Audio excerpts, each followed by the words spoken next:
अस्सलामुअलैकुम दोस्तों, आज हम डिस्कस करने वाले हैं न्यूक्लिक एसिड्स। लेकिन इससे पहले मैं आपको बताता चलूँ कि हमने पिछले वीडियोस में टाइप्स ऑफ न्यूक्लियोटाइड्स को डिस्कस किया था, जिसमें हमने मोनोन्यूक्लियोटाइड्स और डाई न्यूक्लियोटाइड्स को पढ़ा था। तो आज बेसिकली हम पॉली न्यूक्लियोटाइड्स को पढ़ने वाले हैं, जिससे न्यूक्लिक एसिड्स कहा जाता है। तो देखते हैं न्यूक्लिक एसिड्स बेसिकली क्या होते हैं। The polymeric unit of nucleotides, यानी बहुत सारे न्यूक्लियोटाइड्स आपस में मिलकर, बहुत सारे न्यूक्लियोटाइड्स आपस में कंबाइन होकर न्यूक्लिक एसिड्स की फॉर्मेशन करते हैं। और न्यूक्लिक एसिड्स को पॉली न्यूक्लियोटाइड्स भी कहा जाता है। अब न्यूक्लिक एसिड्स के बेसिकली दो टाइप्स है, डीएनए एंड आरएनए।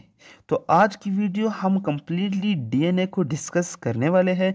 हम डीएनए के स्ट्रक्चर, उसकी डिस्कवरी और मुख्तलिफ डिटेल्स पढ़ेंगे डीएनए के बारे में।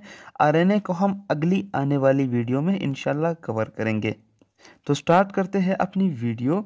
सबसे पहले डीएनए से क्या मुराद है। लफ्ज़ डीएनए से मुराद, डी से मुराद डीऑक्सीराइबोस, एन से मुराद न्यूक्लिक, ए से मुराद एसिड्स। यानी ये ऐसे मॉलिक्यूल्स होते हैं जो कि डीऑक्सीराइबोस न्यूक्लिक एसिड जिनको कहा जाता है। अब इनको डीऑक्सीराइबोस क्यों कहा जाता है? क्योंकि दोस्तों डीएनए में राइबोस शुगर में कार्बन नंबर 2 पर एक ऑक्सीजन कम होता है। लफ्ज़ डीऑक्सी से मुराद एक ऑक्सीजन का कम होना।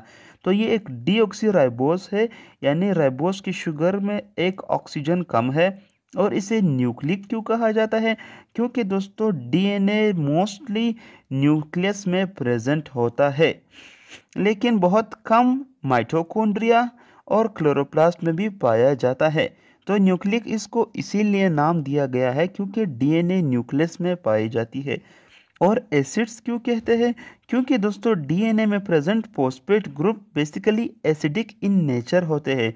तो इनके एसिडिक नेचर की वजह से जो कंप्लीट डीएनए का मॉलिक्यूल है वो भी एसिडिक हो जाता है।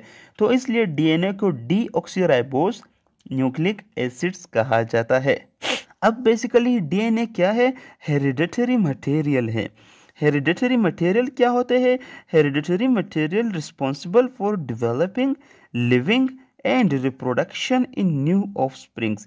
यानी नए जानदार में, नए ऑफस्प्रिंग में हेरिडिटरी मटेरियल क्या काम करते हैं? डेवलपिंग करते हैं, उनकी जीने की सलाहियत को बढ़ाते हैं, और रिप्रोडक्शन भी इसी हेरिडिटरी मटेरियल्स के ज़रिए ही होता है।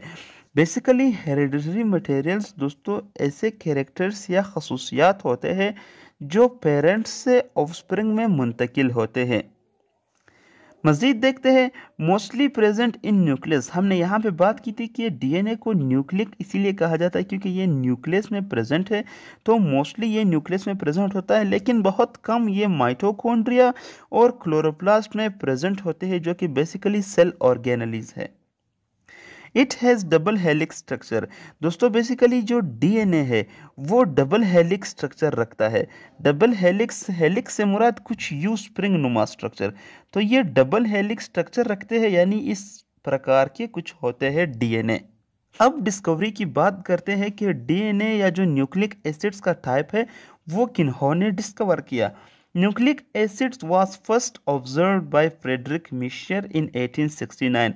दोस्तों ये हमने पिछली वीडियोस में बात की थी कि जो न्यूक्लिक एसिड्स है उसको सबसे पहले डिस्कवर किन्होंने किया? फ्रेडरिक मिशर ने 1869 में।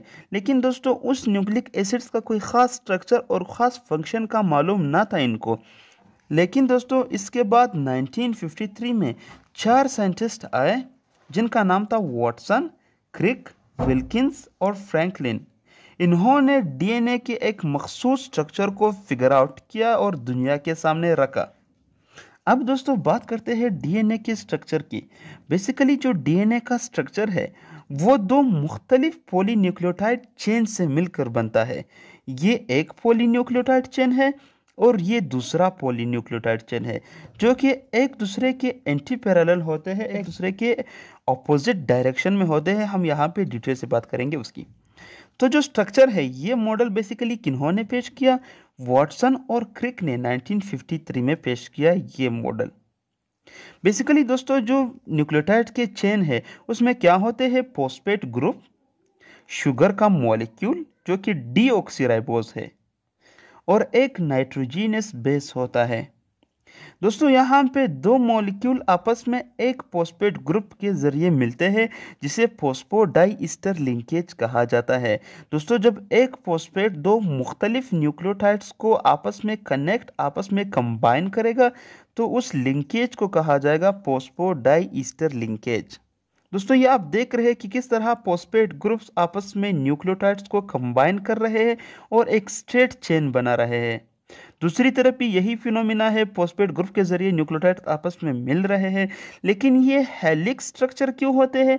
क्योंकि दोस्तों इनमें हाइड्रोजन बॉन्ड्स प्रेजेंट होते हैं जो शुगर पर प्रेजेंट नाइट्रोजीनस बेसिस होते हैं, जैसे कि एडेनिन, थायमिन, गुआनिन और साइटोसिन, ये आपस में इंटरेक्ट करते हैं और हाइड्रोजन बॉन्डिंग के जरिए जो डीएनए का पैरेलल, जो डीएनए का स्ट्रेट चेन है वो हेलिक्स नुमा हो जाता है। मजीद पढ़ते हैं, DNA molecules made up of molecules deoxyribonucleotides. यानी दोस्तों जो डीएनए का स्ट्रक्चर है वो कैसे मॉलिक्यूल से मिलकर बनता है? वो डीऑक्सीराइबोन्यूक्लियोटाइड्स से, यानी ऐसे न्यूक्लियोटाइड्स जिनमें डीऑक्सीराइबोस प्रेजेंट होता है, इनसे डीएनए का स्ट्रक्चर बनता है। DNA molecule has 4 bases, adenine, thymine, cytosine and guanine. दोस्तों बेसिकली जो डीएनए का स्ट्रक्चर है उसमें 4 बेसिस प्रेजेंट होते हैं। जो नाइट्रोजनस बेसिस होते हैं शुगर के ऊपर, वो बेसिकली दोस्तों 4 टाइप्स के होते हैं, एडेनिन, थायमिन, गुआनिन और साइटोसिन। आपको याद रखना होगा कि जब कभी भी एडेनिन होगा तो वो लाजिमन थायमिन के साथ बॉन्ड बनाएगा। एडेनिन किसी दूसरे बेस के साथ बॉन्ड नहीं बनाएगा बल्कि सिर्फ थायमिन के साथ बॉन्ड बनाएगा, और थायमिन भी सिर्फ एडेनिन के साथ ही बॉन्ड बनाएगा। दोस्तों एडेनिन और थायमिन के बीच डबल हाइड्रोजन बॉन्ड्स प्रेजेंट होते हैं। जबकि अगर हम गुआनिन और साइटोसिन की बात करें तो गुआनिन हमेशा साइटोसिन के साथ और साइटोसिन हमेशा गुआनिन के साथ ही बॉन्ड बनाएगा। और दोस्तों गुआनिन और साइटोसिन के बीच ट्रिपल हाइड्रोजन बॉन्ड्स प्रेजेंट होती है, जो हमने यहाँ पे स्ट्रक्चर में डिटेल से शो किया है। दोस्तों बेसिकली हाइड्रोजन बॉन्ड्स क्या होते हैं? जब हाइड्रोजन किसी ऐसे सब्सटेंस के साथ जो कि बहुत ज़्यादा इलेक्ट्रोनेगेटिव फोर्स रखता हो उसके साथ बॉन्ड बनाए तो फिर हाइड्रोजन पर पार्शियल पॉजिटिव चार्ज आ जाता है, जिसकी वजह से वो कई और मोस्ट इलेक्ट्रोनेगेटिव सब्सटेंस के साथ बॉन्ड बना सकता है, जैसे कि नाइट्रोजन, ऑक्सीजन। मजीद पढ़ते हैं, nucleotides get attach to form polynucleotides that twist to form double helix structure. यानी दोस्तों न्यूक्लियोटाइड्स आपस में कनेक्ट होकर फॉस्फेट ग्रुप के जरिए अटैच होकर एक लॉन्ग चेन बनाते हैं पॉलीन्यूक्लियोटाइड्स की, और वो फिर आपस में एक दूसरे के ऊपर ट्विस्ट हो जाते हैं, कोइल्ड हो जाते हैं। किस चीज़ की मदद से? हाइड्रोजन बॉन्डिंग की मदद से। दोस्तों यहाँ पे इनके बीच जो हाइड्रोजन बॉन्डिंग है, आपको पता है कि ये हाइड्रोजन बॉन्डिंग काफ़ी ज़्यादा स्ट्रॉन्ग नहीं होता, लेकिन दोस्तों ये दो चेन आपस में इसलिए ट्विस्टेड या कोइल्ड होते हैं क्योंकि दोस्तों इनमें बहुत ज़्यादा जो बेसिस प्रेजेंट होते हैं उनमें बहुत ज़्यादा हाइड्रोजन बॉन्डिंग्स प्रेजेंट होती है, जिसकी वजह से जो डीएनए के दो पैरेलल चेन है वो एक दूसरे के ऊपर कोइल या फिर मजीद पड़ते हैं। दोस्तों phosphate and sugars make sides while basis makes rungs. यानी दोस्तों जो फॉस्फेट और शुगर्स है ये साइड्स बनाते हैं और जो बेसिस है दोस्तों ये रंग्स बनाते हैं। यानी दोस्तों जो साइड का चेन है वो शुगर और फॉस्फेट बनाते हैं और उनके बीच जो फॉर्मेशन होती है बॉन्ड्स वगैरह की वो तमाम की तमाम बेसिस करते हैं। मजीद पढ़ते हैं, two anti parallel chains are connected by hydrogen bonds. हमने यहाँ पे पहले भी बात की थी कि जो दो एंटी पैरेलल चेन है वो एक दूसरे के साथ किस चीज़ से अटैच होते हैं? हाइड्रोजन बॉन्ड्स के जरिए। आपको बताता चलूँ कि एंटी पैरेलल क्या होते हैं। बेसिकली दोस्तों जो डीएनए के दो चेन्स है वो आपस में ऑपोजिट डायरेक्शन में प्रेजेंट होते हैं। यानी दोस्तों ये 5 प्राइम एंड से 3 प्राइम एंड की जानिब बिल्डअप करते हैं, फॉर्मेशन करते हैं। तो आपको बताता चलूँ कि यहाँ पे 5 प्राइम एंड से 3 प्राइम एंड की जानिब ये स्ट्रेट बन रहे हैं या बिल्डअप हो रहे हैं, लेकिन दूसरी जानिब ये ऑपोजिट डायरेक्शन में बिल्ड हो रहे हैं। यानी अगर यहाँ पे एरो का निशान यू होगा तो यहाँ पे एरो का निशान यू होगा। तो इससे आप देख सकते हैं दोस्तों कि किस तरह ये चेन एक दूसरे के एंटी पैरेलल प्रेजेंट होते हैं।